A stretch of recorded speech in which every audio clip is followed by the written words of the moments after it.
Madge, how does that feel? Well, super happy for the players. It was incredible. Just had a special moment, obviously, there with the players, and we had a chat about where we started to where we are now, and it was a pretty special moment I just had with the players. Seems a long way away from where you were 6 weeks ago at this point, really, doesn't it? To have the players, I guess, in Sydney, we planned that we were going to get a result there, and after sort of 6 or 7 minutes, whenever it was, the game sort of went sideways a little bit. And then to see the players back up from that and then go down to Melbourne and play the way they did and then have to fight like they did out there today, I've got a very special group of players. I know this is your first rodeo as the New South Wales coach, but you've watched Origin all your life. Like, as far as gutsy New South Wales wins go, from the position you're in Sydney, does this raise one of the gutsiest in your mind? Well, look, I think it's probably up there, or if not, one of the best defensive performances. To have Queensland not score, they had to work really hard to be able to create that, and you look at the team that Queensland have, and they've got a lot of attacking weapons there, and the players just work really hard for each other, and the small parts of the game, the players know how hard they work for each other, and I think that's something there that I've definitely seen in this group, where what they're prepared to do for each other and for their state. Obviously we had many discussions around how we wanted to look, and that's credit to the leaders of the group, and I must admit they're all leaders. They all had their input in how we wanted to be seen as a team, and the journey's just been great. They've obviously got out to the people of New South Wales, and we actually really, we definitely felt the people of New South Wales were really behind us in the way that you could hear the noise, and we went up to the Fairmont, and there's so many people up there that I can thank around bunkering down in that camp, and the Fairmont was incredible. The staff up there were amazing. And the players felt that, and I think they realised that they can do something pretty special in this campaign, and they've been able to achieve that. Jake, you're the third captain in New South Wales history to win a decider up here at Suncorp. How does that feel? Feels pretty cool. I'm just really excited for everyone. I don't know, it was a lot of hard work that went into this whole campaign. You've got to give credit to Madge and all the staff, like the way it's a real good life experience for us all, and then everyone just bought into it, and just so much hard work into it. And then, I don't know, the way they went after the game today was just so impressive. Defensively, they were just outstanding. To keep Queensland side with that much strike to no tries was just incredible. And it's just, really proud to be a part of this great side, really proud to be the captain. It's a highlight of your career so far? Oh, without doubt, captaining the Blues to a series, especially winning at the side up here, definitely the highlight, How long do you stick with the chest for before you let it go? No, I won't stick it to him. He's won his fair share, and he's been pretty good too. So no, I won't. Obviously, he's a great competitor, and Madge, you spoke about keeping them scoreless before. Did you smell blood in the water like they got that penalty to Harry Grant, chose to take the two? Did you sense there was a weakness there, or they weren't confident that they could get it over the line? Not really, actually. I was actually so focused on my players and what we were going through. I felt at half-time, the way they came in at half-time, I was really confident. They gave me that, obviously off the back of what they were talking about, and it's an Origin game. It's an 80-minute game. We probably didn't break open the game until there was 10 minutes to go at the end, and we was yelling down the mic. So it's an Origin, so we've got to make sure that and then it wound down the clock. But everyone, the staff, the players, we obviously spoke about what it's going to take in this arena to be able to achieve, and to everyone's credit, they were able to do it. Madge, can you talk about penalty goals? The first one that you kicked, or that Zach kicked, like it was one of the most difficult attempts at a penalty goal you could imagine. Yeah. What was the thinking there? Well, Zach, I back Zach. He's shown he's faced a fair bit, I guess, early on in the season, and look how he's going now. And we had those conversations around what it might be that's going to take, and he talked about his goal kicking actually yesterday at the captain's run. So it's amazing. He's talked about it and probably visualised that, being able to do that himself. So to kick from the sideline the way he did, kept the scoreboard ticking over, and I think in that first one we could have played, but I had a lot of confidence in Zach and the way he's kicking at the moment, so we kept the scoreboard ticking. Madge, you spoke about the special moment that you shared. What was the moment? What made it so special? What was said? What was the feeling? Yeah, the playing group. I think, the excuse me, just probably the journey we've been on. I think that first game, definitely didn't turn out the way we thought it may have, I suppose. And you're in Sydney, you've got all your fans, and obviously circumstances there. You could feel the whole stadium probably sit down a little bit and think, this is an Origin. This is going to be really tough. And I actually saw signs leading into half-time and after half-time of how they fought really hard for each other, and that's what I've felt ever since I've been with the group. They've created a bond amongst themselves, and we've spoken about the past of what Steve Mortimer, Turvey, did in '85, and I think that really resonated with this group, and they jumped on board. I think that was something there that was shown in the first game, and then leading into the second game, I was super confident in how they walked into camp, and they had their heads up, ready to go, and it was actually really enjoyable. So that moment, I guess, that we had there in the change room was that they understand all the hard work that they've done to achieve that, but also too, I suppose, what they call it is the brotherhood of the team and the little areas that they did for each other. They're the special things, and players, they're the ones that know that. They feel that out in the field, and it was a hard game out there. The ruck was slow, and it was adjudicated both for the same teams, and you had to find a way to dig yourself through the game, and within 10 minutes to go at the end of the game, it could have gone either way. But the boys were able to create that, and someone like Jerome, he's obviously, everyone has their different perceptions on him. He's an outstanding human being, great family man, and the way he played and then broke the game open, and then obviously at the back end there where we sort of managed to break away a little bit. But it's an Origin, and we respect that, and I think that's something there that the players have shown right throughout their campaign, is that the respect they have for what they're doing and the people, and they're building something now. Do they understand the enormity of what they've In the achieved? first half, Madge, there's obviously a flashpoint in the first half when Camaro was sitting in Daly, obviously. Amoli got involved, we got told to get off the plane. Yeah. What was your view on that? Were you happy with how that was handled?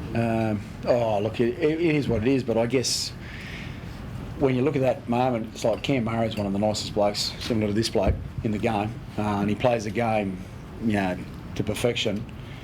But he obviously went down there because he cared for one of his teammates. And the call was made, so play on. We had to just play the way we did. But I've known Cam Murray for a long time, and I never have thought he probably would have jumped into something like that. But it just goes to show what the group means to each other. And then, he was sent, and the boys had to dig deep, and away they went. What about Amoli? We won the game, so we'll move on. What do you think, Madge? Amoli obviously was sent from the field for the game, but after the game, you guys were on the stage, lifted the shield, and he's standing there in the tunnel. I'll actually tell you a secret. I had no idea about Hamali. I was actually trying to drag him on the field at the end there, and he goes, "I'm not allowed on there." So I actually, I'll have to go back and have a look at that part.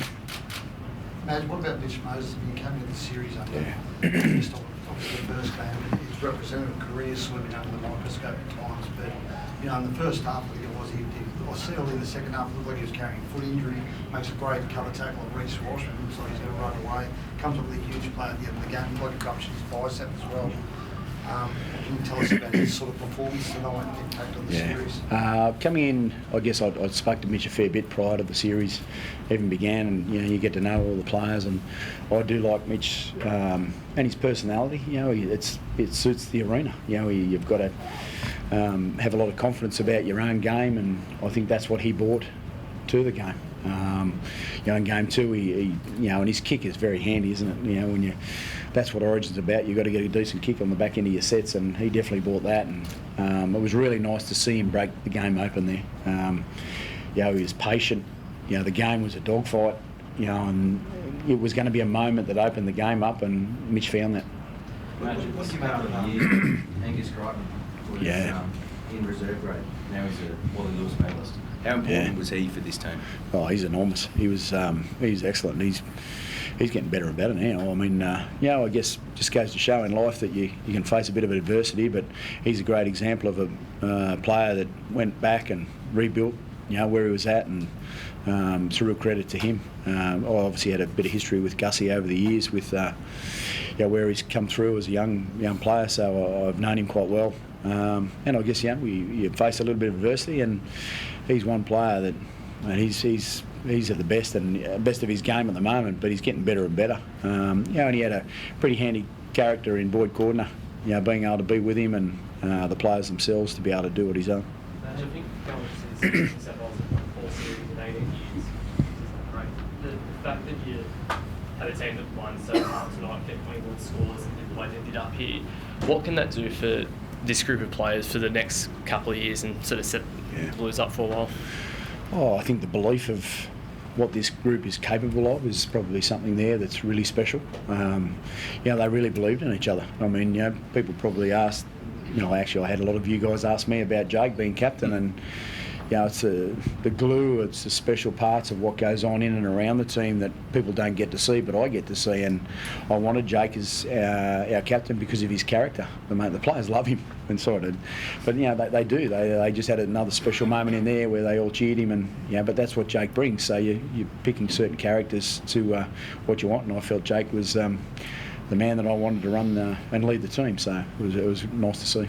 Madge, what about your fullback as well? It would have been tough with Teddy having everything that he's done for the state, but Dylan's come in and just done an incredible job the last couple of games. Oh, I think I said Teddy's a complete champion of the game, and he always will be. But he showed his champion character when Dylan was given the role, and it was a big for, I suppose, both of them really to have to go through what they did in that first game. And Teddy came in and he worked hard to do what Teddy does, but I just felt it was probably Dylan's turn now to have a bit of a crack and to see Dylan play the way he did, and he's been doing that for years, hasn't he? And I guess Dylan now has had his opportunity. A lot of people in the game sort of said they've noticed the difference in your demeanour as an Origin coach compared to what you were like in Clubland. Is that something that you have done, or do you feel that is accurate? And how does this sit with you as an achievement in your coaching resume? Well, I haven't probably changed too much, but when you're at Clubland, the organisation's at a different stage of where their progression is, so you manoeuvre between that. And look, I guess right throughout my career, I've learnt many different things, whether it be at Clubland or at this space, and I've been fortunate to be able to.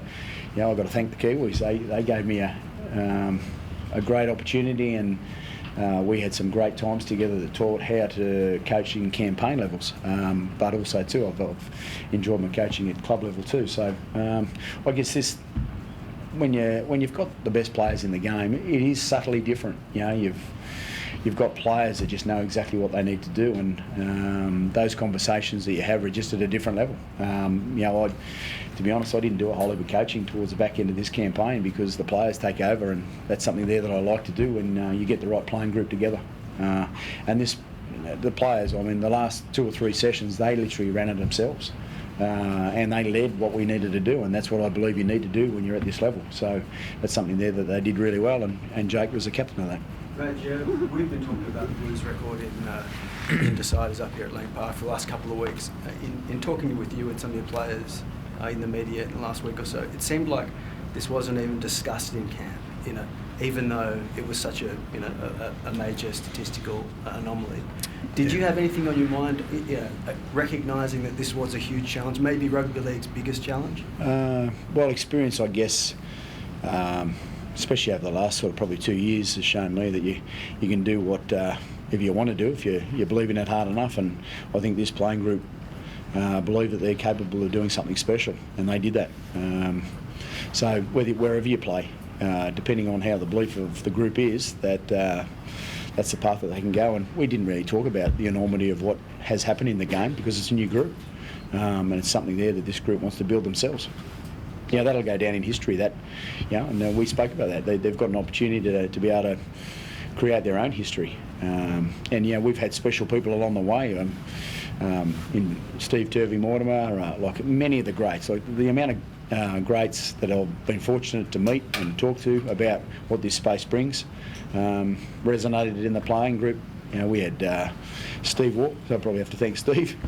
Steve Waugh and Mike Whitney come and have a bit of a chat to the players. I've had different people in Ray Atawi, and you probably have no idea who that is, and he's a very special human being, and he shared his story around where he was to where he is now. You'd probably shoot me for saying that, but because you're very private. But there's so many people that you can thank along the way, but the boys jumped on board with the special people that have been around the team. In the sheds just then, did you recognise this achievement, and how did you recognise, winning up here? We had a beer together.